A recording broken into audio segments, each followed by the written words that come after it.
I did just get like 3 text messages from a bunch of friends because they were like, hey, I didn't know you were playing the Hollywood Bowl. And it's because there's a band called Two Cellos and they're playing the Hollywood Bowl this week. Oh my God, that must suck.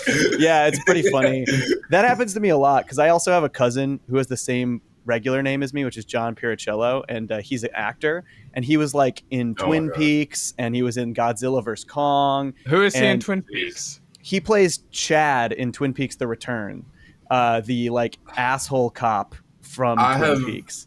I've spoken to you. Oh yeah, is he the one who gets killed by Richard or whatever? Whoa, spoilers! I don't know.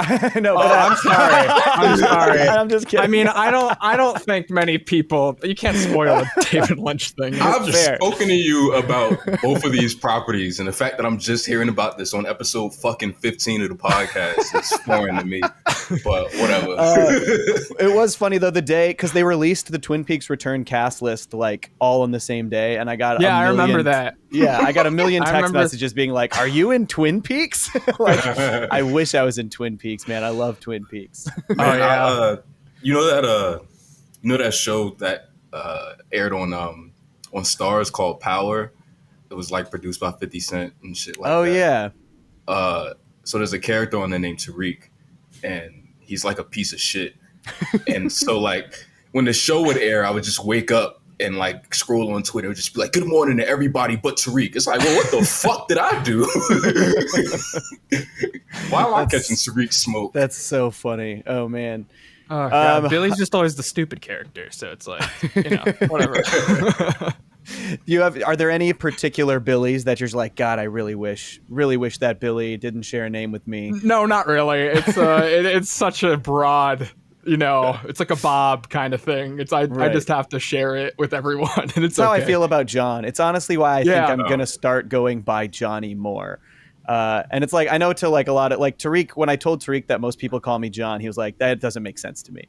He's like, I can't. I used to think Billy was childish, but now that I'm like over 25, I'm like, no, I kind of like, I gotta have that little young I'm in the same boat. I'm like, man, there's too many Johns out there. When I turn my head when someone says John and it's almost never for me, I should probably just start going by a new name. So I'm going to maybe go by Johnny. I'm going to start Johnny in real life. Yeah. We'll see how it goes. It's going to be weird for all my friends who know me as John, though.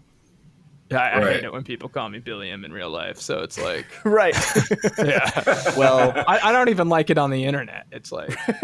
It is a good channel name, though, man. It's very broad, though. Like, you look it up and a lot of things pop up. Really? Better SEO. Well... When you search Johnny Two Cellos, you get me and a bunch of cello music. So, well, I could have thought a little more carefully about it, I guess. Well, that's a good cold open, right, guys? Yeah. All right. Yeah, all right, cool. Let's do the theme song. Little name. I love the theme song. I've heard man. Yeah, when you guys started this, I listened to it like 12 times. Well, you heard it here first. The theme song's great. I've been watching them for years, it's always been something that fit with all the animated characters that's doing their own bits.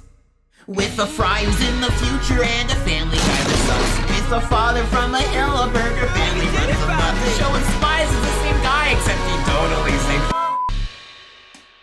and diverse. Let's watch cartoons that curse. Yeah, that's bananas. As rough. What the f*** is up, everybody? Welcome to Cartoons That Curse, the podcast where we talk about cartoons that say swear words. I'm here with my co-host, Tariq. You may know him as Toonrific Tariq. Tariq, how are you? Yes, I am here, and I'm doing all right. And you're in a new place today. You've got a different background. Yeah. I moved into the living room just because there's like a lot of shit in my room, and I didn't feel like moving around. Well, it's a nice change. It's a nice change. And we got a real special guest today, Billy, a.k.a. Billiam on YouTube. Hello. Welcome. I'm sorry, I didn't mean to interrupt you. I was trying to... It's okay. Get it back on there for a second. We interrupt each other a lot on this podcast. It's part of the thing. Yeah, we do, actually. You're fitting in. Okay, good.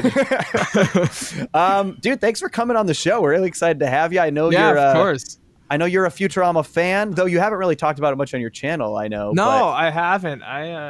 It's one of Simpsons and Futurama are two of my favorite things of all time, and I don't know. I guess I've done very broad type videos over like overviews of series before, and it's not until kind of recently that I haven't even released anything on my channel like this, but have wanted to do more focused stuff. And I feel like for long series like this, it is more interesting to, go into the nitty gritty and look at certain corners of it. Yeah, that's kind of what I've been doing the yeah. last year or so, and it's like it's fun and rewarding. I definitely recommend it, and I'm sure a lot of your audience would love to hear you talk about Futurama and The Simpsons, two things that lots of people love.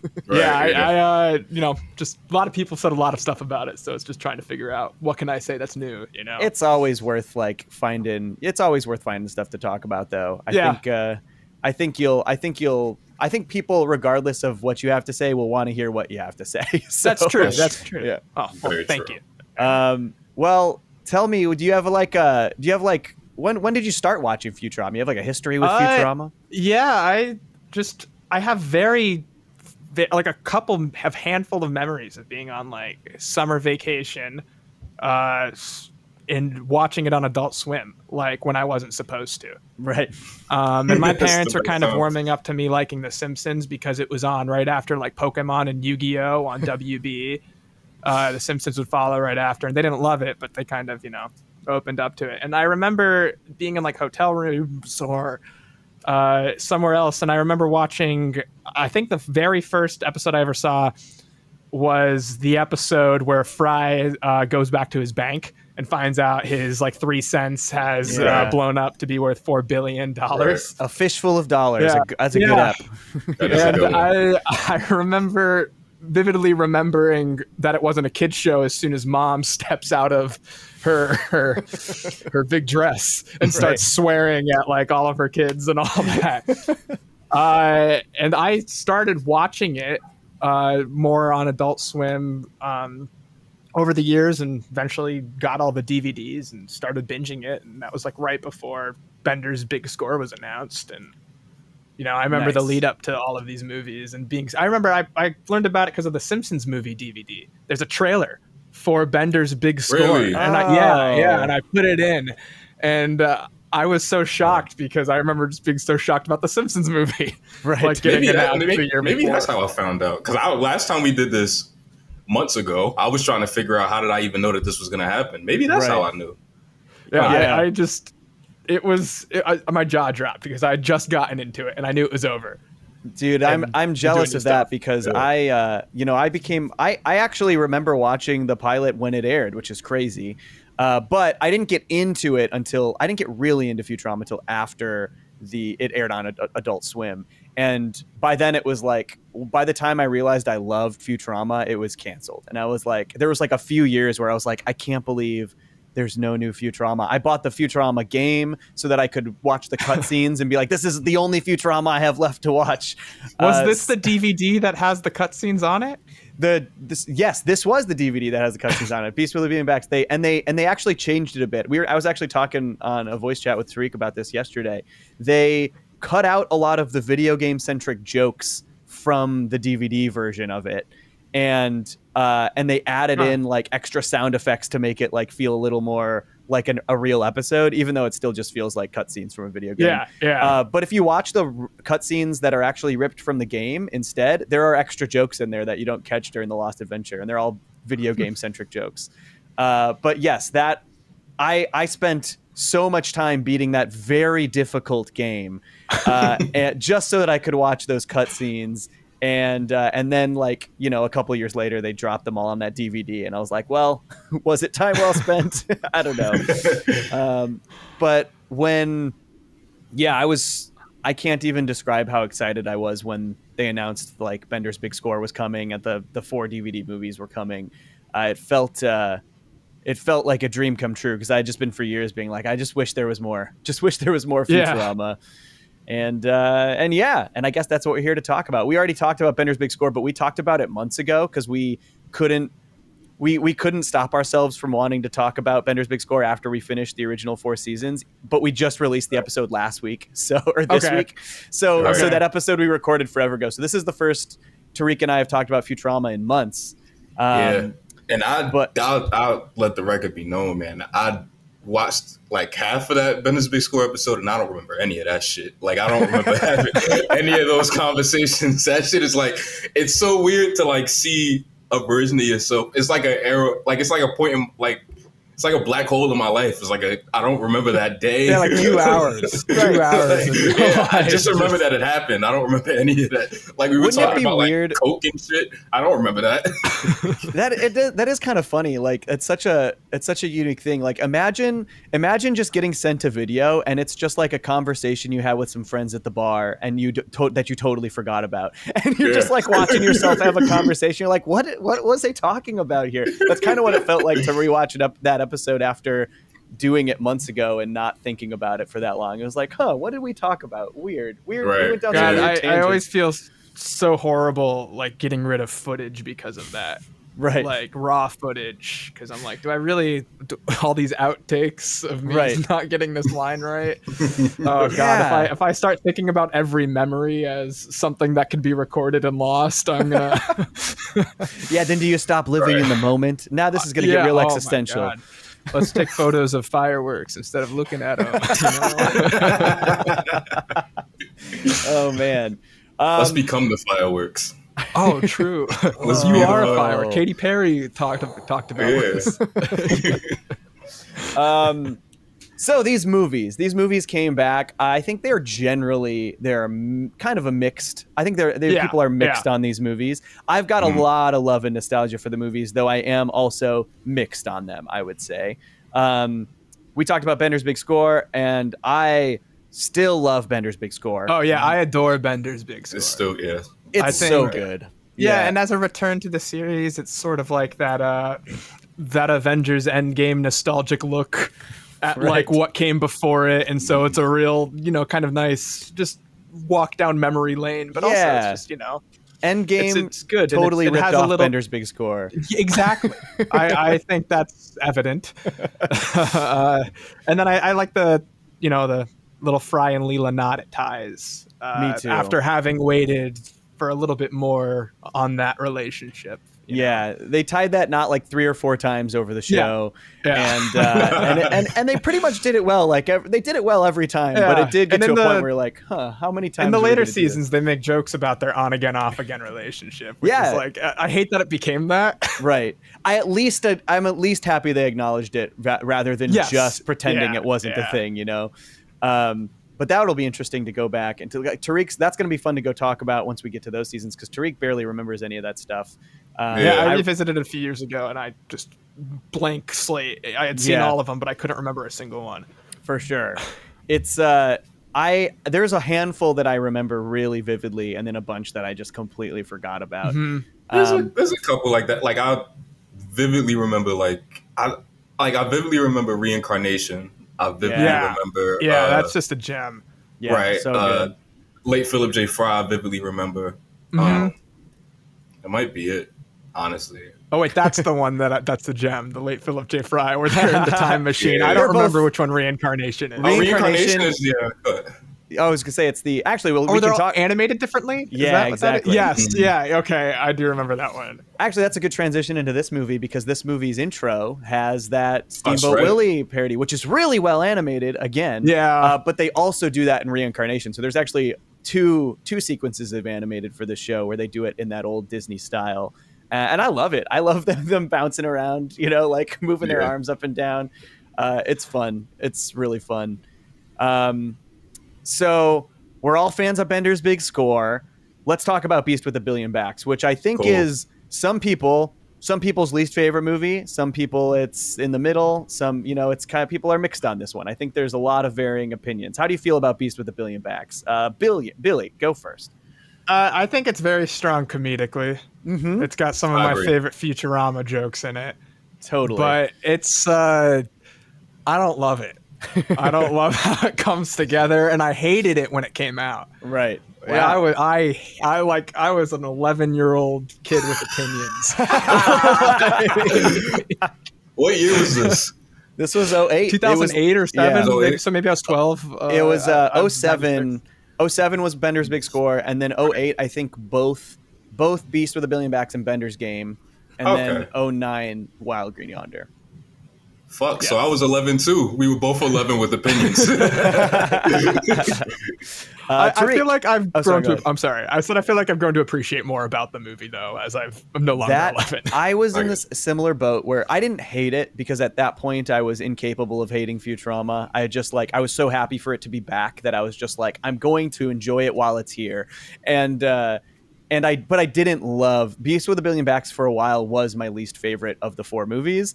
And it has slowly moved up to, I think, my second favorite of the 4 movies. So, yeah, it's weird. I don't know. Things change over time. Tariq, how did you feel? This is the first time you've seen it in a long time, right? Right. Yeah, this was like, it wasn't exactly a fresh watch because there were points where I'm like, oh, okay, so that's where that joke's from. Or like, okay, I remember that. But like, I do agree. I agree with Billy. Like, I think it's like, comedically, I think it's really funny. Like, I think I got a couple like big laughs out of it, and like there's like a lot of really good quotes. But I don't know. Like, I found there was a point in the film where like,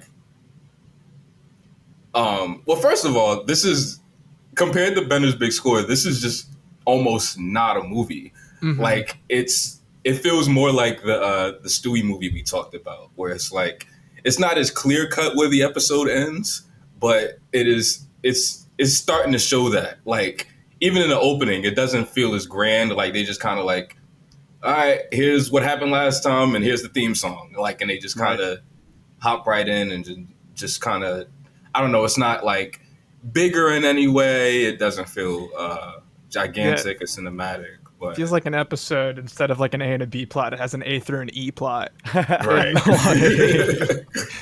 I think it feels a little bigger. I think the other dimensional stuff and the fact that like what's happening is happening to the whole universe makes it feel a little bigger, but it does feel way more segmented than especially than Bender's Big Score. I think the relationship arc with Fry and Colleen needs a few episodes as well. I feel like you couldn't. I was trying to think if this would fit into one episode somehow.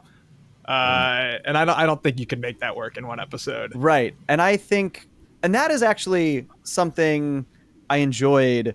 I kind of enjoyed how that paralleled the Yivo stuff, even though it feels like there's maybe a bunch in between that feels like they're separated. It's like the first episode is specifically the Fry and Colleen relationship stuff. And then the last episode is the Yivo relationship stuff. And that's supposed to parallel each other because it's Fry coming around on the polyamorous relationship thing. And on a galactic or a universal scale, he's like really coming around, but it feels like there's so much time in between those two things that I'm like, oh, maybe they could have bridged this gap a little more cleanly. But I do appreciate that ambition there. I think that's kind of a creative idea, is to have Fry so uncomfortable with this type of relationship, and then completely embrace it in the last part of the movie. But while we're talking about Colleen, let's just I think Brittany Murphy's I think Brittany Murphy's performance is really good in this movie. She's really funny. Yeah. And this was her last, other than King of the Hill, her last voiceover performance. Which, man, she was such a good voice actress. Which is like kind of an underrated voice actress, because she did years of King of the Hill. She was both Luann and young Joseph, before his voice changed. I forgot about that. Yeah, because I'm so used to like what he became later. But yeah, that's right. And I'm watching King of the Hill with my girlfriend, and we watched the That's My Purse episode out of context. Yeah, and so she just seeing the Joseph change was like, she just didn't know what was coming. It was like such a shock to her. Oh, that's so funny. Johnny, did I ever tell you that story about when I showed my friend King of the Hill? I was showing it to her, and because she never seen it before, so I asked like dubbing them. I was like, "Yo, so what should I show her? What do I show her to make her see that like King of the Hill is actually pretty dope?" And then they told me to show her like the Megalomart stuff, like when it blew up and shit like that, and like right. So I do that, and then we're at like the funeral. And all the characters are there. So like, there's sometimes you got to explain who everyone is so you can understand like their relationships. Yeah. And She's like, oh, who's that? She pointed to the Native American. She's like, oh, who's that? I'm like, oh, that's John Redcorn. She said Redcorn? And I was like, oh, shit. I didn't realize how fucking insane his name is. It's weird because I grew up with that show and I didn't think twice about that either. You know? Right. Yeah. There's so many things go over your head. Like Right. revisiting Futurama. Like I need to revisit it because I'm like, I feel I'm like now everyone's like age in the show. Right. Just to see it from a different perspective. Every time I revisit these shows, I see it from a completely different perspective. We had a really good time revisiting it, but there were like certain episodes and certain jokes where we were just like, oof, that one doesn't hold up. Yeah, there's some stuff in this one that I feel like is a little, and then there's some stuff in late Futurama even that kind of repeats some of the iffy stuff that this one does. Yeah, for sure. They were not always squeaky clean with that stuff, but generally better than a lot of shows, I would say. So yeah, absolutely. And it was when we talked about this on previous episodes. It's rare that it's only occasionally that it feels like there's something problematic with like fundamentally with an episode premise, and most of the time it's just like a joke here and there where you're like, oof, that's rough. But we talked a long time about the episode Bend Her. And that was one that we were just like, it's hard to reconcile with this one. Like, this one's tough. There's the gender swap episode later on too. That one it does happen, doesn't it? Yeah. It's a weird one. We'll talk about it in a while, I guess. But again, everything is going to be so fresh. Like first of all, there are pockets that I just haven't seen. Right. But the stuff that I have seen is like going to be really fresh. So. Yeah. I revisited the whole show last year because I started making a lot more Futurama videos. And like, I should just watch the whole show. And and the revival seasons are about what I remembered. Some of them I liked more than I had before. Some of them I liked less than I had before. I'm still glad they happened because there are some episodes in there that I love. Yeah, there are some really good ones. Yeah, and I think they ended really strong. I think they ended like with 3 or 4 really, really strong episodes in the last season. I like those last 2. Yes, like the one where Zoidberg one, Bender and the little girl and Zoidberg. And, yes, and then meanwhile. And then the next one. And I had fun with the one Murder on the Planet Express, which was the like. It was basically Among Us. It was like, oh, there's an alien who shapeshifts Among Us. It's not It. Oh my God, the John Carpenter movie. Oh, The Thing. The Thing. Yeah. I knew it was some basic word. CNI in there somewhere. And then other people love this one, and I don't love it as much as other people do, but I do think it has one of the sweetest moments in the whole show. And the one right before that is Game of Tones, which is the one with the really nice Fry and his mom moment. Yeah, the dream one. Yeah, and I think the episode itself has some issues, but I think that ending is almost incomparably emotional. That's like a really strong emotional moment. That's one of the ones I found out about through you because I feel like I knew it existed, but not really. So when I was watching your video, I don't even remember which video it was because it was a while ago, but you brought it up and I was like, oh, you did a video on Fry's family. You did you talked about like all of the times we talk about Fry's family. And I remember like seeing you played the moment and like, I was like, oh, this is really, really fucking good. Like, I just like the fact that like, he doesn't say anything, right? Like he just kind of hugs her, like just kind of overwhelming emotion. Yeah, that's a good moment. He has the opportunity to talk to her again, and all he wants to do is hug her. He's just like, "Wow, I miss my mom," and that's I that's miss a good my moment. mom. It's just a good like feeling. To sit on. Totally. That's a really strong ending for an episode that I think has some structural issues. There's the one with Hermes and Bender as well. Love that. Bender realizes he's not immortal. Yeah. That's a great one too. That was in the first season back, and that's seriously like one of my favorites of the revivals. There's like I think there's about 5 to 10 that are like strong episodes, but they made like 40 of them or whatever. So or 50. I don't mind watching average Futurama. Right. I really don't. Right. Same.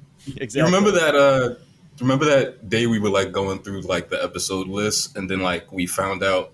Well, not we, because you were telling me, but like I found out how many of the ones I didn't like were so close together, and I was like, how the fuck was I watching this shit? Like Well, it was because it was the very beginning of the return of the show. Right. It starts with like 3 pretty rough episodes. Right. Well, what are they? I just remember they're all like globs and get brought back to life. That's the Rebirth. I know one. that's the first one. Rebirth, I just don't remember what happens. Rebirth has grown on me a little bit. The first time I watched it, I was kind of like, eh. It's grown on me a little bit, but it does feel it doesn't. I don't know. It just feels like they're cleaning up the mess that they made at the end of Into the Wild Green Yonder. And so it doesn't like work perfectly as an episode for me, but I do think it has some good stuff in it. And then the second one is Inagata Dalila, which is the one where like Leela and Zap are like Adam and Eve on a planet, and it's all Zap like manipulating her. That one's pretty. It's not my okay, fave. I kind of remember that. And then the third one is Attack of the Killer App, which I actively dislike. That's where they compete each other on social media? Yeah, it's social media. They all get iPhones. iPhone shit. Oh my God. The God. iPhone idea is pretty clever. Like the idea of the phone being in their eye. the iPhone. But where the episode really falls apart is they reveal that like Leela has a singing boil named Susan. Yeah. I remember this. It's the most dated, unfunny, blah, like storyline. Yeah. And I remember hearing that The Simpsons like season 31 or 32 was like okay, like pretty like good, like surprisingly. And the first episode description is like Homer and Bart are on social media and are competing against each other. And I'm just like, I can't watch that. Like I watched the episode after that. Oh my God, that's so funny. I can't watch that. It's so funny. I think I watched that and I don't even remember it, man. There's one after that was fine that I watched. There's a few in the latest season that I enjoyed. There's a podcast episode that I enjoyed. It's like a murder mystery podcast. Lisa and Marge. Yeah, I thought that was fun. And then you like That's Uncut Femmes, right, Tariq? That's your favorite. That episode fucking rules. I love that one. That episode rocks. We always end up talking about Simpsons on here. We gotta eventually. It's just so easy. And it's also like when you're talking about adult animated shows, it's impossible not to talk about that one because it just like set the blueprint. It's like it's the reason we're here. Just in all of the Matt Groening cartoons, there's so many similar like joke rhythms, like the bluntness. Totally. Like just. Like when Zoidberg says here, he's like, wasn't I playing for my freedom? And Farnsworth doesn't look at him and he says, no. So like, to me, that's a Matt Groening like show kind of like. Right, yeah. For sure. Have you, if not to keep going on tangents, but Billy, have you watched Must Disenchantment? Yeah. And I always end up really getting into it like at the end of the season. Right. But like whenever I get back into it, I'm like, do I like this? Like I can't remember. All right. I thought it was me. I'm like, I don't know if I like this yet. When it ends, I'll watch it all and I'll probably really appreciate it. But I think in the this latest part was the one that really started to win me over. And I think it's partially because I kind of gave up on it being like a comedy powerhouse like I hoped it would be, and more embraced it being a pretty cool fantasy world that has like really intriguing lore happening, you know? And it's still funny and I still love the actors and characters, but this is the season where I really started like grabbing onto like, oh my God, look at all this stuff they're setting up and look at all these background hints. And like, there's all these little pieces that I'm like, all of a sudden I'm starting to like try to put pieces together and form theories. Yeah. And I feel invested in it. Me too. Like I don't like when they're separated and stuff. Right. And yeah. Lucy, Elfo, and Bean all need to be together. All right. we need to get them back together. I'm excited. Elfo, the name Elfo is such a Matt Groening thing. It is. It really is. It really is. So is Lucy. Lucy just Lucifer. Yeah. You know? Yeah. It's very funny, but I'm excited for when we eventually talk about that on the pod. I guess we'll probably wait till it's finished, which will be in a couple years, but Tariq, since you have only watched a little bit of it, I think it'll be fun to explore. Yeah, because I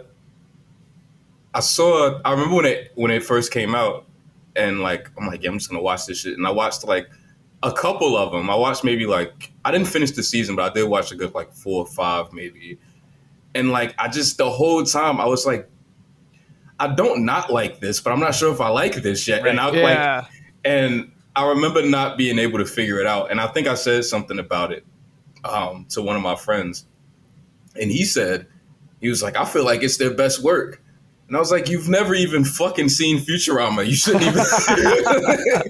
Because he does that a lot. That specific friend does that a lot. Because he like refuses to watch Aladdin for some reason. And he's Aladdin like, I'm going to go watch the Will Smith one. I'm like, No. don't do that. Oh man. Yeah, I feel like the first season of Disenchantment won me over with its like final 3 episodes. And it's like it was like I liked it fine, and then the last 3 episodes felt really serialized and started setting up stuff that was like really intriguing and interesting, and all of a sudden I was like, all right, I think I'm on board. And then season 2 started by following that stuff up and very quickly went back into its episodic nature, and I was like, dang it. That kind of sounds like a beast with a billion backs, doesn't it? It does, doesn't Yeah, it? it does. It really does. Yeah, because so Beast with a Billion Backs, obviously coming off of the cliffhanger at the end of Bender's Big Score, Right. which is the universe tears open, which is weird because we talked about this in the Bender's Big Score episode, but this is the only time where they bridge the gap between 2 of these movies with a story arc, and then between this one and the next one there's nothing, and between this 3rd and 4th one there's nothing. And I think that's fucking dumb. Yeah. I kind of think Go that's all in silly. or don't. Yeah. And then I guess the end of Into the Wild Green Yonder leads into the first episode of of the revival seasons. But it was weird that they chose to do that with this one and not with the rest of them. It's kind of a strange decision. Yeah, it really is. And then I think I do appreciate, though, that this movie's, they used the tear in the universe for something very different. And I think I appreciate that it didn't just feel like, here's part 2 of Bender's Big Score. You know what I mean? It was like, this is its own thing. Yes, it's the aftermath of that movie, but this tear in the universe caused by the events of it have caused a new problem. It's a different problem. You know what I mean? It's not just like, we have to go back and fix everything we messed up in Bender's Big Score. You know, it's like, oh, here's Yivo and this completely different universe. And I don't know. I guess I appreciate that they went that route. Yeah, I guess seeing it in isolation, I definitely do. Right. I mean, I don't feel like there needs to be continuity between this and the last one at this point. But when I did initially see this, that's kind of what I was expecting, was a more direct continuation. Me too. Yeah, I was kind of expecting the whole season to feel like it was continuing itself, you know, or season, these 4 movies. And you know, part of me does wish we got Futurama in an era where serialization was more widespread, because Futurama was always so good at sprinkling in little pieces of serialization. And I kind of wish we had gotten maybe some kind of serialized story arc in some season, like maybe in one of the final couple seasons. Cause there's a storyline laid out in the next movie that I really wish they followed up on. There's a reveal. Yes. Tariq, I think I told this to Tariq already. So you know the reveal, what the reveal is, Tariq? I think you may have forgotten. At the end of the movie? I have a feeling I probably forgot. It is, but it is a reveal that is absolutely never followed up. Even when Can I say what it is? Yeah, if it doesn't mean anything, then one of Mom's kids is Farnsworth's like kid, and it's kind of implied that the others are like Warnstroms, I think. Right. They do seem like they're Warnstroms. And I really wanted a follow-up episode where Qbert, and I don't know what his other name is, but I wanted an episode with them getting to know each other, because he's so short and like temperamentally, not height wise. Yes, and he's so dumb, and I feel like, you know, you could have a nice moment with them. Absolutely. It's another family in that like Fubert in that Farnsworth family tree, and you could do something with Qbert and shoot, what's his name? His name is Igner. Yes, Ignis. So, I might be mixing it up with his fantasy name in Bender's game. It's Ignis or Igner. I can't remember which one is the fantasy name. Igner. You know what? Well, I'm just gonna look this up. I don't know. We have the internet at our fingertips. But I totally agree. We'll talk about it. We'll definitely be talking about this for the next episode, Tariq. But that fucking sucks. I'm actually kind of glad that y'all told me. Right. Because like if I would have fucking saw the movie and then I would have been hyped about that, and when I came here and you would have said, "Oh no, they don't even fucking do anything about it later on," I would have been really mad. It seems like something that they should have and would have followed up on, especially when you get stuff like, I mean, it feels like the parallel is Leela's parents, which they revealed, and then immediately were like, let's do Leela and her parents' stories.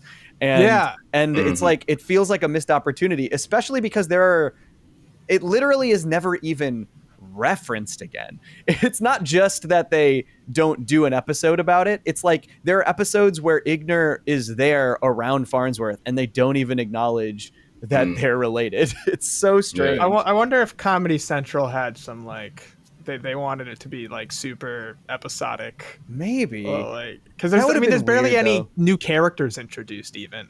That's true. The second half of there's barely any continuity established. Not many memorable besides ones. like the orangutan.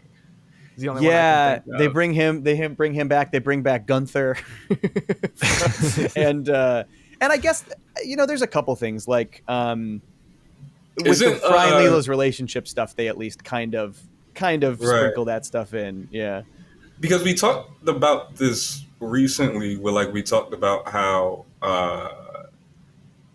the stuff from Roswell That Ends Well is only referenced a few times, but don't they reference it in a later episode? Isn't that one of the one times they reference it in the late Philip J. Right?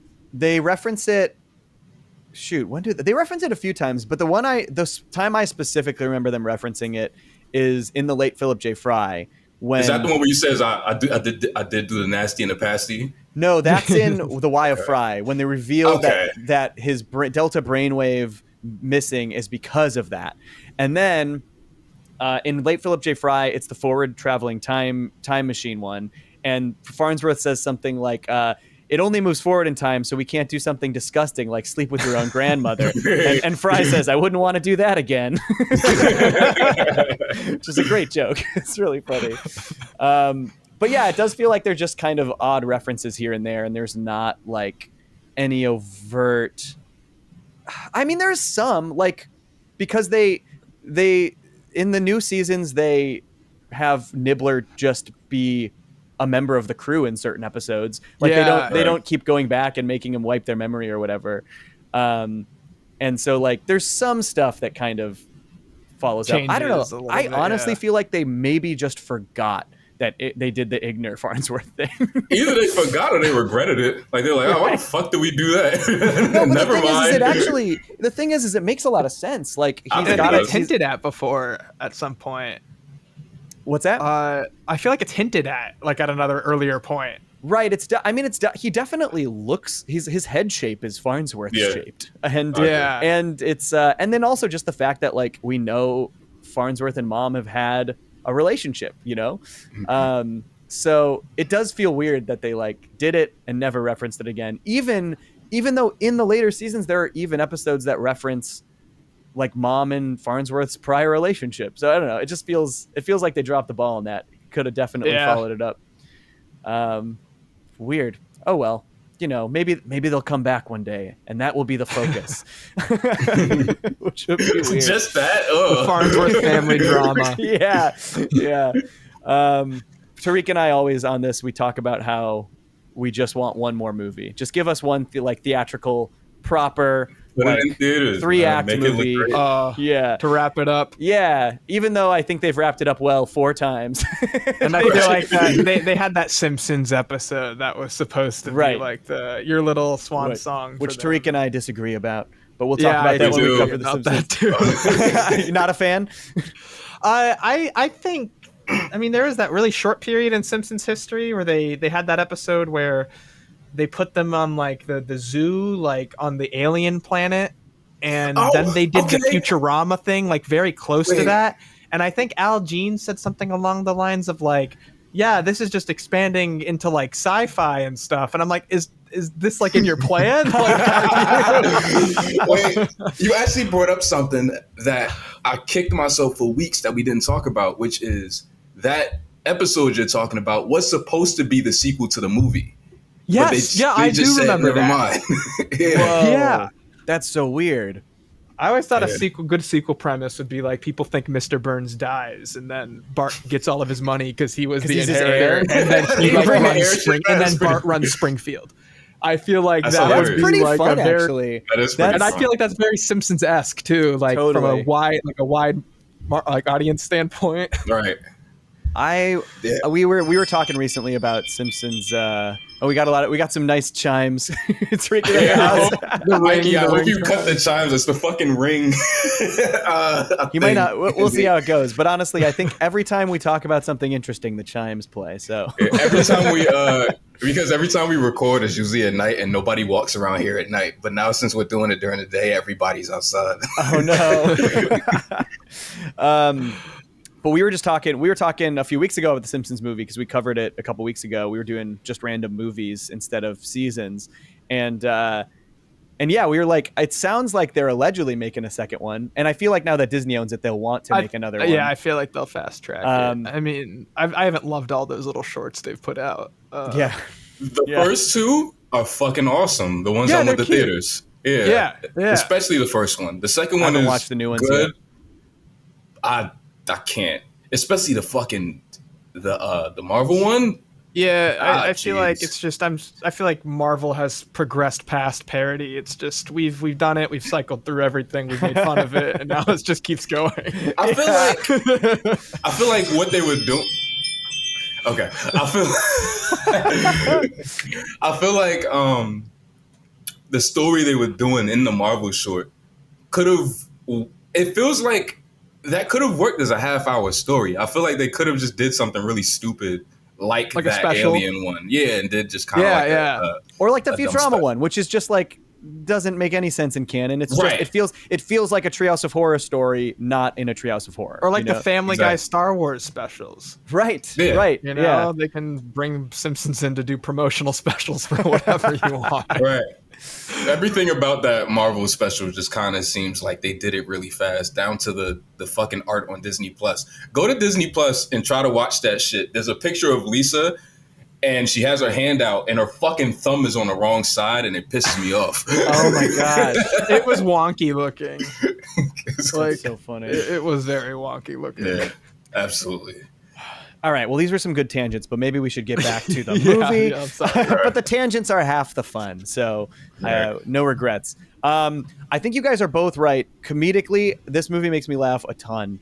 There's so many funny ideas and jokes in this. Like we were talking about Brittany Murphy earlier, and I think so much of her delivery makes me laugh. I think she's such a good voice actress. One of the line I always think of is when she's at dinner with all her boyfriends and she goes, "And today I got promoted to chief of police." And just the way she says that and how unexpected that like reveal is really funny to me.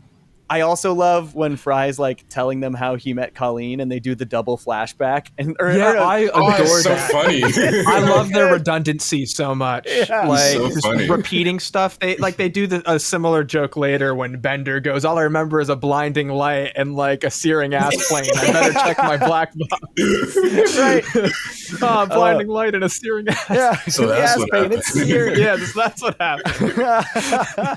The double flashback is such a funny idea to me because like Zoidberg is like, "Oh, I remember it like it was yesterday," and then it's just him talking to Fry on the bench, which I actually recently found out is the exact device they use in Joe Dirt 2, which I don't know if you guys have seen it. I haven't, but I don't know if you've seen the first Joe Dirt, but the first Joe Dirt is it all takes place around a radio interview, and it's Joe Dirt telling his life story and people like being like, "Wow, what a sad life this guy's had." And then the second one is the guy who did the radio interview being like, "I got one more story about Joe Dirt. I'm going to tell you about it." And then they flash back and it's just Forrest Gump. It's Joe Dirt telling someone his life story on a bench. What the fuck? And then they flash back from that. So I don't know if that was just like supposed to be this same joke or if it was just like, what are we doing here? But I found that really funny. I immediately thought about that. I also love, there's some just like specific lines I think are funny, like Fry saying, "Will you be moved in with by me?" It's a really funny way to word that. I like when he says that and then she gasps and it's just a fucking line. Yeah. Like, because they're on the 2D tunnel of love, and just what a like. Such a simple, creative way to make this basic conversation, which is just so like it's not a difficult thing to do when they skew them like that, but like it's so funny. There were a lot of like there's a lot of little things like that they did that like even though overall I think this story of this movie lacks a little bit, a lot of like just the locations or like little details in the animation are like kind of above and beyond. Like that is such a fun little idea, and it's not even drawn attention to. It's just the location of that conversation. Or like I think about when Bender has the duel later with Calculon, and he shoots the giant laser, and the laser going through the ocean, and then you just see like that sea monster on a ship, and it like how it takes out a bunch of buildings. Like there's so many cool details in the animation in those things that I'm just like, that's really cool. These are just really well thought out sequences. Right. Even though they're like not related to what's happening all that much. It felt like a comedy movie almost in that way. Right. Totally. Or like a big screwball rom-com like thing with everybody having their own little side stories. There's a lot. Classic. I do think one thing I noticed about this one is that more gross out humor than most Futurama, I would say. Not crazy gross out, but like they did like Fry's blood on pancakes. They did like Kif getting killed. Yeah, that was awesome. Kif with the bouquet bothered me. I was gonna say the bouquet too. Yeah, it's so gross. That he reaches into his belly button and pulls out like the thing that connects SpongeBob and Squidward, like in that one episode. Oh man, yeah, that was really gross. There's a handful of just like and then like when Fry is the Pope. And they're all like, obviously you got all the tentacle stuff like going into them or whatever. And then when he vomits out Kif to resurrect him, that's pretty gross too. Like comes into the back of his neck. There's just like, I feel like that's kind of atypical of Futurama to do that much. Like, I don't know, maybe it's this writer, Eric Kaplan. I feel like the ultimate reveal too is just like it's like okay like that is kind of that's a lot like it's like some like Rick and Morty shit.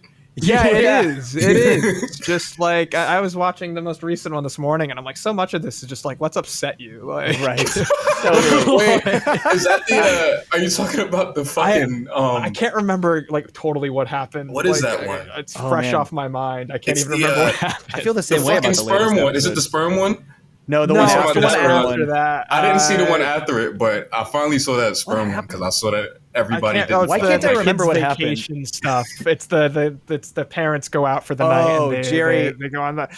Yeah, they do a lot of like we just killed everyone in the room jokes. Yes, they like, do a lot. The punchline is we just slaughtered everybody in this room. That feels much more Rick and Morty than Futurama. Yeah, Rick and Morty's done that a lot at this point. Right. But, that's actually a good point, though. This almost feels like a Rick and Morty premise. This movie, in certain ways. I mean, even like you could even say the Unity episode of Rick and Morty is like feels a little bit like this one. It's different. Yeah, it's the hive mind kind of thing. Yeah, it's a different function of this. Like it's a different execution of the same idea. Like everyone being involved in the same Unity. And the body snatchers. And, right, exactly. But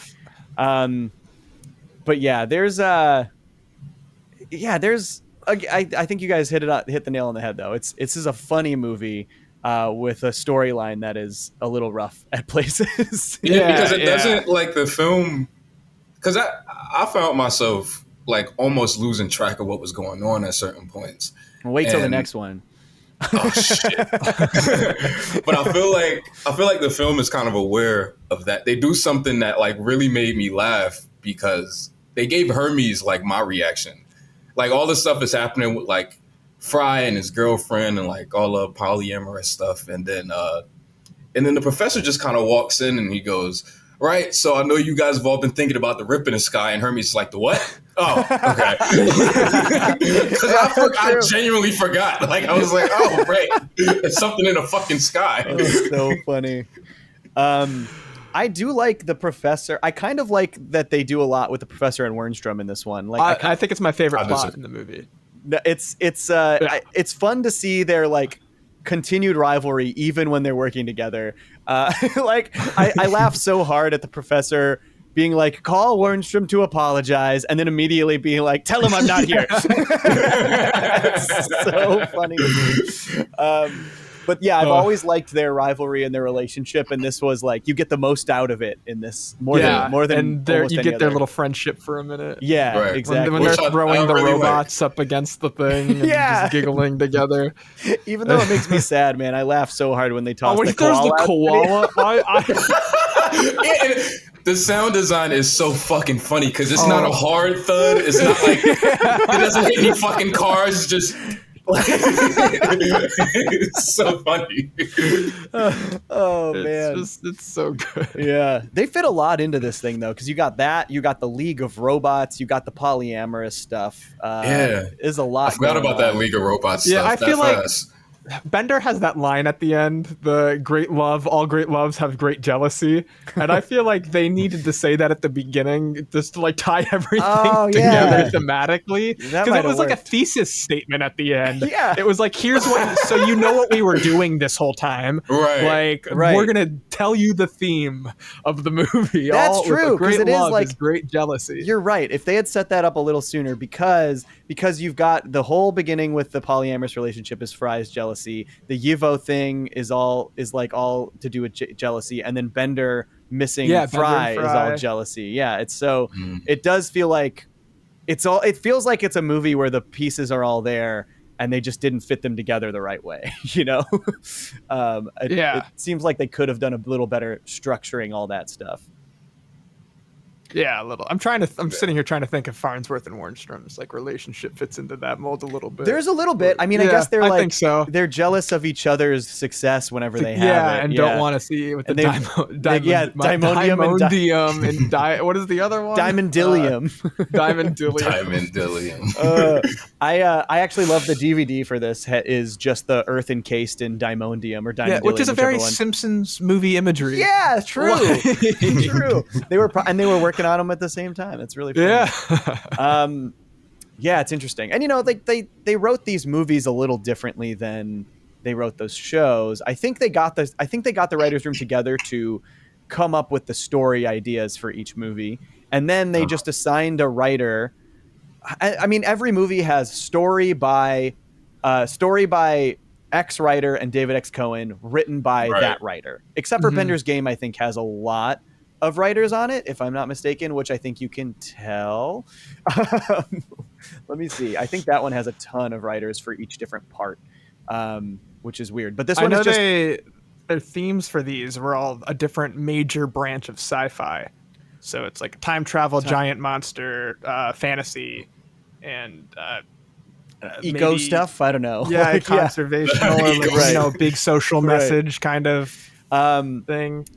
Yeah, so like Beast with a Billion Backs was written by Eric Kaplan, story by David X. Cohen and Eric Kaplan. The first and last movie are Ken Keeler with story by David X. Cohen and Ken Keeler. And then Bender's Game is like part 1 and 2 written by Eric Horsted, part 3 written by Mike Rowe and Eric Kaplan, part 4 written by David X. Cohen and Patrick Farone. And you can the very Simpsons much movie did it too. Right, but at least with the Simpsons movie, you're concocting one screenplay, and you can very much tell in Bender's Game, which we'll talk about next week. I have not seen Bender's Game in so long. Like I think I skipped over it last time I watched some of these. It really is the one where it feels like every episode is a completely different episode. There's like some overarching stuff between them all, but I think partially because it seems like maybe they wrote them all in their own little vacuums, knowing the overall story, but being like, all right, we're going to write these parts, you write these parts, you write these parts. And then they smash them together. And it feels completely segmented. Like there's the first episode is them doing a demolition derby. And like by the third episode, they're in a fantasy world, you know, in a Lord of the Rings type fantasy world. So it's like, I remember that sequence that goes on for real long where Fry's like selling the knives. Oh yeah, it goes on for like 2.5 minutes, selling the knives as like Smeagol from Lord of the Rings, as a salesman. It's really weird. He's playing a character doing a bit. It's like such a. But I think the character is also voiced by DiMaggio and not Billy West, which is funny. I can picture the so weird gruff. Speaking though, back onto Professor and Wernstrom, one of my favorite. This always felt a little shoehorned to me until this time. This time I watched it and it made me laugh a lot. and it's when Pazuzu comes back Yeah. to save them, and it does feel a little shoehorned, but I realize that it was the wish. Where he's like, I wish we could get out of here, and he just Right, goes, right, "You have right. one wish left, Professor," which that is pretty funny to me that he's still got wishes from Pazuzu. Yeah, I laughed. Yeah. And then I also like I like when they're going in on the White House and they take out the guard and he's like, you should have been paying more attention. And they come and take him out too. Good little visual gag, but Wait, so how do you guys feel about the Kif and Amy shit? Because is it ever actually like? Do they ever actually talk about it? I think they do. kind of That they're in this like marriage kind of union. Like I think they bring it up again. The marriage is definitely brought up again. They are like Yeah. they're very much married for the rest of the show. Right. They never bring up the Zap thing again, which I think is fine. Like, he was dead. I mean, but he was so fucking mad. Like, he was like, my body wasn't even fucking cold yet.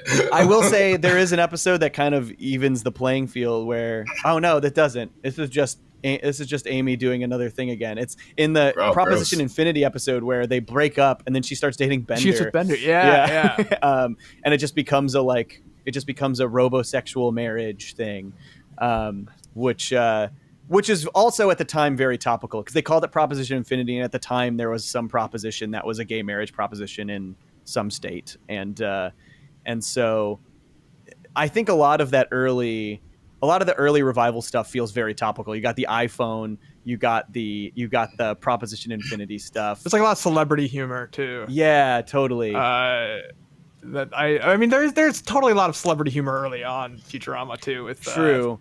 Like I Lucy think Liu and all that. A lot of that stuff, it's so funny because watching it when it aired, I was like, this is too topical. And now watching it years removed, I'm like, this feels less topical now. You know what I mean? Their dated future kind of allows topical humor to feel like just a capsule. If I didn't have a problem with Napstar as a kid, I shouldn't necessarily have a problem with the iPhone. You know what I mean? Yeah, but I do have a problem with the iPhone. I have way more of a problem with the Susan Boyle thing than I do with the idea of the iPhone. Yeah, I feel like it's just the writers as they age, I think they just lose credibility.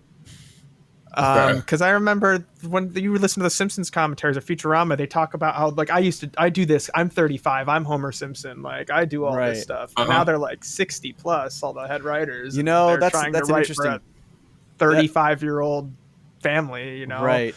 In 2021. And that's actually something that's interesting because we've been talking about South Park a bit too, and like that's a show where the writers, same writers the whole dang show, and they have transitioned from putting their own stories for the kids and into the adults. So all of a sudden they're just like, well, let's just start telling stories through these characters instead because we relate to them more than these characters, which I think, you know, wouldn't necessarily work for a show like Futurama, but it works a little better for a show like South Park where you, I mean, I guess you still got people who complain that the kids aren't the focus anymore, but it feels like the show stays a little fresher by changing the perspective a lot. Absolutely. Yeah. That's interesting.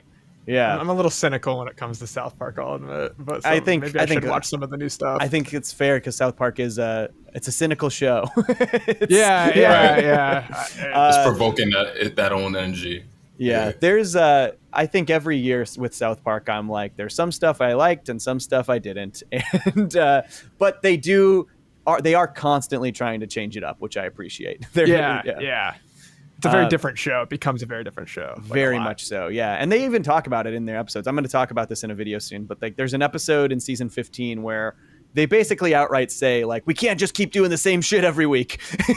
and then shortly after that is when things start to move into like serialized territory with the show, which was a very new thing for them. So it feels like their primary thing is we just don't want to get bored making the show. So we're going to do what makes us happy making the show. Yeah. It'd be interesting if more shows would take like big creative shifts like that. It would be interesting to see Futurama in these movies take a more serialized approach. Almost. Yeah. but I guess you can't mess with success. I can't think of that many shows in this realm, in the adult animation shows, in adult animation, that have done that. I can think of South Park, and then I guess Archer, when Archer started doing the themed seasons. Yeah. I didn't keep up with it too much after that, but we're about to go through it after these movies. So, I haven't watched, I think, the last 3 or 4 seasons, so I'm excited to get back into it and see how those final themed seasons turned out. Because I like their themes. I think they're good themes. Yeah. We'll see how that goes. Okay. Do you guys have a favorite joke in this movie? I got a couple more that I really love. Oh yeah, I do. I absolutely do. All right, what it might be one of my top 3 favorite Futurama jokes of all time. It's the robot devil asking Bender to give him his firstborn. That was my first. That was what I was going to say. That's what I was going to say. This has been. It's funny because I think my favorite. I remember not loving Bender's game, but I also think my favorite scary door joke is in that one. So it's just it just highlights these big highlight moments. Totally. Bender throw the moment where it's so sincere and they're reconnecting and Daddy he just tosses him at it. Yeah. It's so funny. That is one of my favorite. That I agree. That is like a top tier Futurama joke, and it's such a well executed sequence.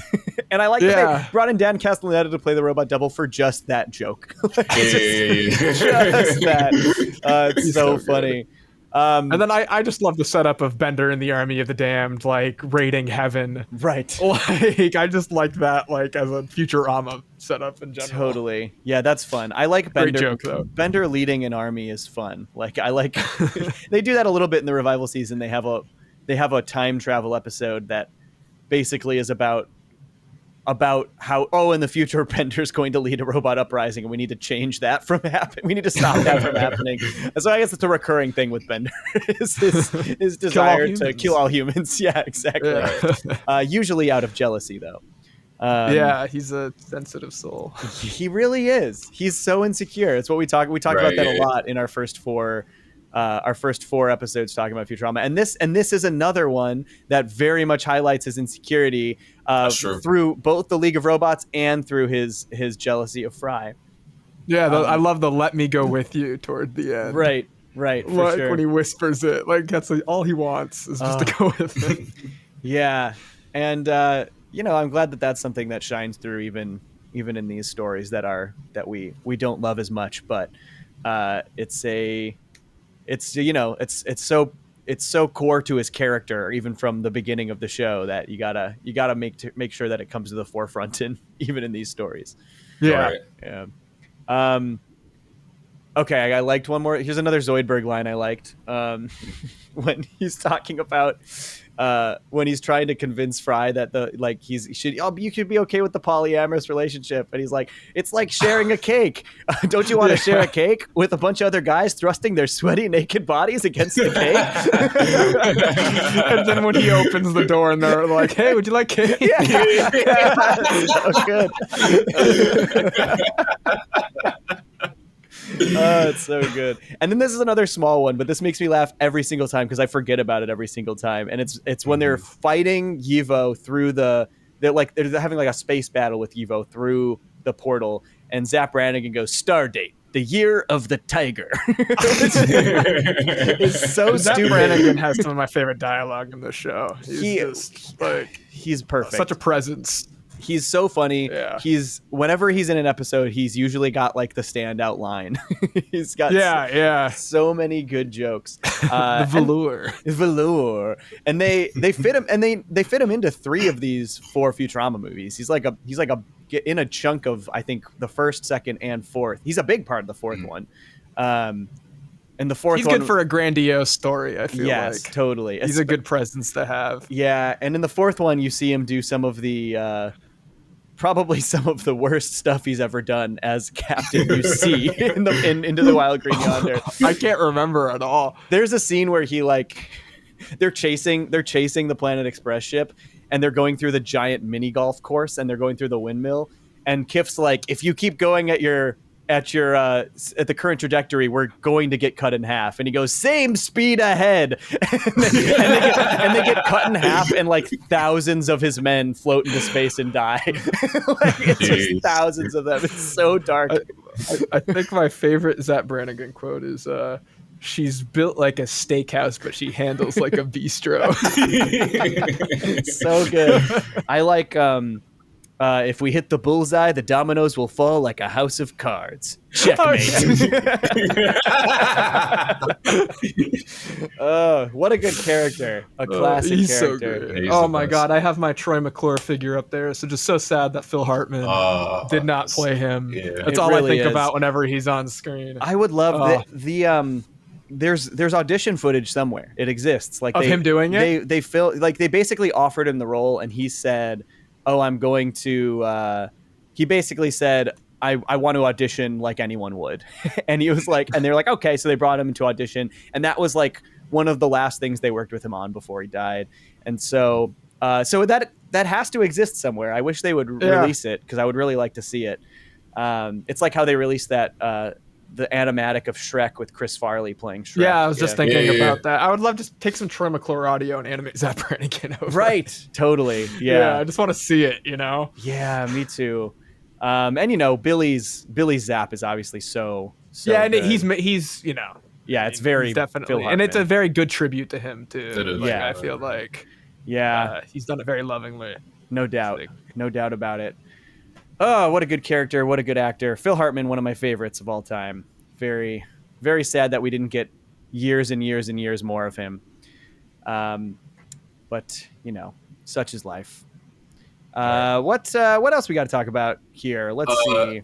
There's a joke in it that one of the jokes that I didn't realize came from this, but that I always remember was oh wait, are you winking or blinking? And then she like pulls out the fucking the glasses. Yeah.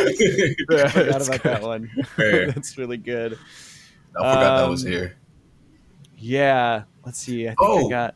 This is something that we talked about because we said it only happens one time, but it happens here.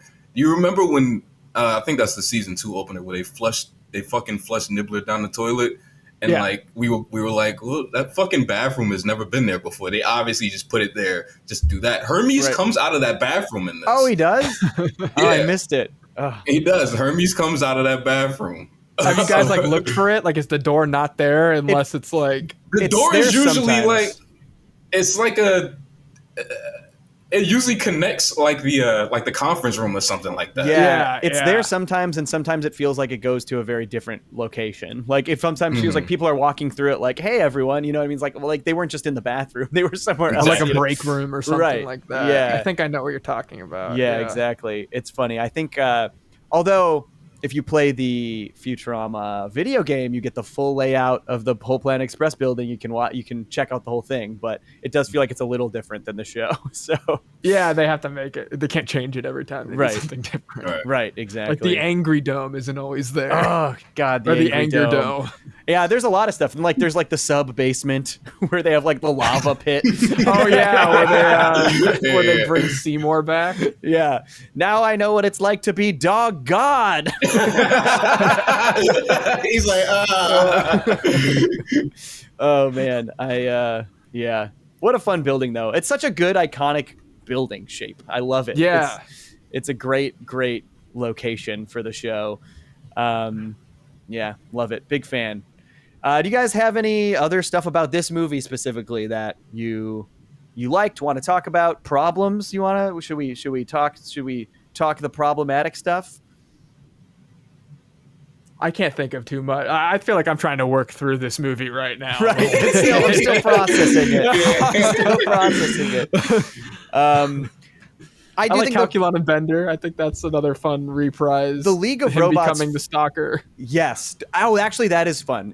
Bender being a Yeah. great stalker is a very funny. But that is a thing that feels like that into the League of Robots feels like it could have been its own separate episode of Futurama, right? Yeah. It almost feels like it was a story that they talked about and then we're like, well, let's throw it into one of the movies, you know, and then threw it into this one, and it's like, oh, it's like a subplot. It's our last chance to do it. Right. Which at this point, yeah, they didn't know that they would get revived on Comedy Central. So, yeah, I think. I wonder if that's why they reprised the Pazuzu thing. Right. I think there's and a lot of why stuff. the tin hat guy who's been this big mysterious background character. Yes, they finally reveal who he was. They get the chance to do it now. Yeah. So what are we going to do? And that's kind of something that, I'm glad that they did that, but it also felt like there were some other stories that I was surprised they never followed up on. Although there's some debate in my comment sections about if these were ever intended to be more stories. But I always thought I've talked about this on here before. The one that I always want them to follow up on is when Nibbler refers to Leela as the other. I've seen your video on that. Yeah. And so I got a lot of comments that were just like, he was just lying to Fry. It was not a big deal. Like, it's nothing, It's like how Yoda says the same exact thing. There is another, and then it was never followed up on. I think that was ultimately, and it ended up being Leia. But they made it for 40 years. They didn't follow up on it. Yeah. But the what's it called? They also even just at the end of the Why of Fry, he says, he basically tells Fry they'll need his help again. They're like, oh, we'll ask for your help again. We will. And I guess they're in kind of Bender's felt Big like Score. that was the wild Green Yonder. Yeah, but Nibbler isn't in it. It's just another universe ending thing, I do think it's one of the only things that could apply in what exists. You know what I mean? Is like, it's a big thing of universal implications. But is there a reason why? I think Fry having the DNA thing plays into that as well. The delta brainwave, which is why I always associate. I just wish that they had tied that to the Niblonians again, like, you know what I mean, like to make it real clear. But who knows? Maybe that movie that we keep dreaming about them finishing it up with will bring that back. I got another joke that I loved. It's when Fry's arguing with Leela about something, and he goes, "Oh, you didn't like Country Bear Jamboree either." And then he's writing to Bender, and he goes, "Oh, Leela's not upset. Like, she didn't like Country Bear Jamboree either." Like, I love that joke. Like, that's a great point to Fry. It's so funny. Yeah, that he had to bring it up everything twice. He's thinking. So you clearly don't fucking like anything at this point. So yeah. I do think there's another visual gag that I love with Leela, and it's when Fry is trying to basically assimilate the rest of the crew, and she's holding the gun out at his head, and it's a laser, and then she points another one, and it's a laser, and then you just see a third laser, and it cuts back, and she's holding a third gun with her foot. Just very silly, but very funny to see. There's like a lot of funny gags like that. Like it's a very funny movie. Yeah, I'll exactly. Say that, yeah. Which, I think that's I think you can't count that out. It's you got to appreciate it for being fun and funny. Well, maybe before we end, Billy, why don't how do you feel about the other two Futurama movies? Do you have much more to say about those? I don't remember loving them. Right. I remember really liking Bender's Big Score, and then I thought these were just okay. Yeah. It just kind of feels like they're just going back to their routine stuff, kind of, which I feel like. I know they're straight to DVD movies, and then they were syndicated like normal episodes, but I feel like they're just, I don't know, there's something more, I guess, I was expecting, from like the Futurama movies, and they're fine. And Bender's Big Score felt like it delivered more. Like it felt like it did exactly. in terms of like a grand story kind of thing. Exactly. Yeah, and I mean, we barely even talked about like Yivo, but like true. it's just kind of the most forgettable element of the movie, which is and it's a good guest star too, like David Cross rules. Yeah, David Cross. Yeah. But it is funny because I mean, I guess he doesn't really come in until like the last episode either. Like he's there, but he doesn't talk, and Shklee's not introduced as Yivo until until like the last episode. It's I agree. It does feel a little forgettable. There are some good jokes on like heaven or whatever. Like I like that angels were just like these birds that that was funny. And I just like, Bender and the robot army of the damned going up against, organic only heaven. It's just I just like that premise, I guess. Like, very Futurama. Yeah, totally. But it's I don't know. I think Yivo is a very I mean, I don't expect a big, intimidating villain from Futurama, but like, Yivo's kind of an underwhelming. Even I mean, David Cross is very funny in like, Arrested Development, but I feel like I don't think Evo's a very strong comedic presence here either. Agreed. I don't think so either. Yeah. He's like more conceptually interesting than he is like Right. funny in execution. Yeah. And I think the one thing I thought was funny was the board meeting to follow up on the date. That was like the one kind of follow-up joke to this that I thought was clever and funny. I also liked the little montage of them all getting ready for and going on the simultaneous dates. Yeah, that worked pretty well for me. That boardroom scene reminds me of a great scene from a show called Man Seeking Woman. Have y'all ever seen that show? No. Really good FX comedy starring Jay Baruchel, Eric Andre's co-star, and really, really funny. But the second episode it's kind of a show that takes dating and applies really weird, exaggerated, fun, almost sometimes supernatural situations to it to like relate in an analogy what it's like dating. And the second episode is about how the main character gets this girl's number, and they cut to this like war room scene of like him and all his friends and all of these like generals being like, what do we text her? Like, we need to figure out the perfect thing to text her, and them like stressing about it. And it's very funny, but that kind of reminds me of this a little bit. Yeah. And just, Richard Nixon's just always a funny presence on Futurama. And really so is. The fact that it's also Richard Nixon negotiating this is it's just silly. It's silly. Love President Nixon. Gotta love President Nixon. Yeah, he's a great presence in Futurama. Yeah, no doubt. Oh, love it. Well, I don't know. You guys got anything else to talk about? Should we wrap things up? Yeah, I think I'm good. Yeah, it's just kind of. I just thought it was fine. Like like Billy said, I just kind of thought it was. I thought it was fine. Like I enjoyed it, and it made me laugh a lot. But like it wasn't. When I hear Futurama film, I think my brain thinks of something bigger than like what we get.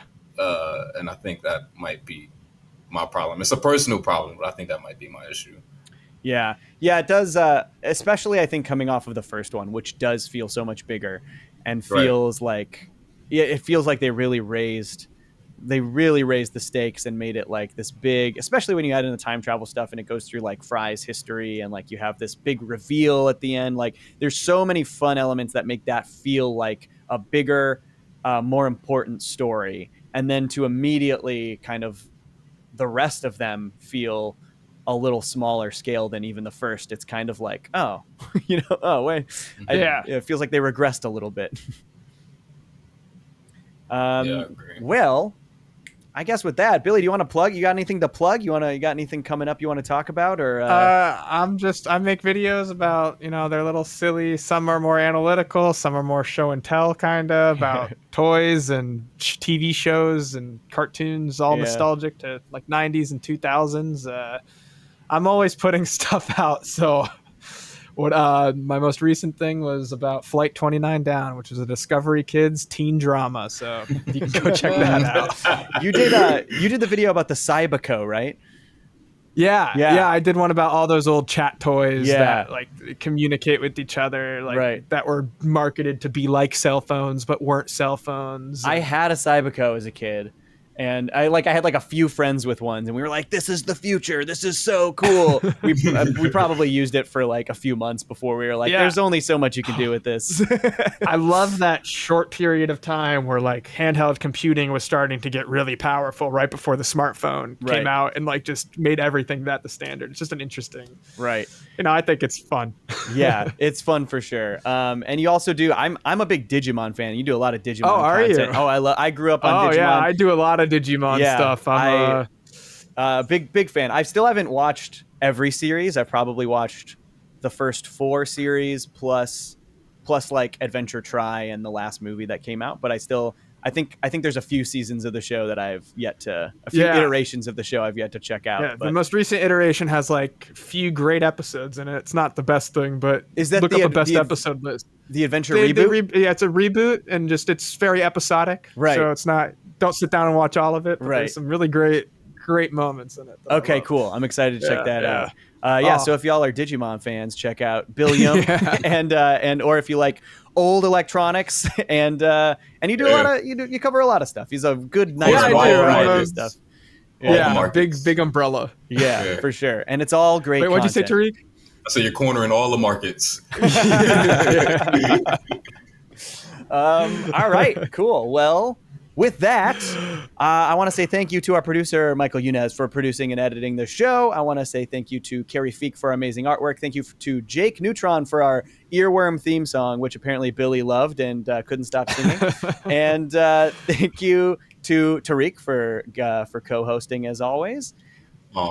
Thanks. And thank you, Billy. Thanks, Billy, for joining us. I'm so glad you came on. I had so much fun. This was a lot of fun, and you've got free invitation whenever you want to come talk about more cartoons with us. Feel free to come on. All right, awesome. And thank you so much. Thank you to the audience for listening. And with that, thank you very much. Love you all. Goodbye. Yeah. Put hand sanitizer on it this time. So it's clean.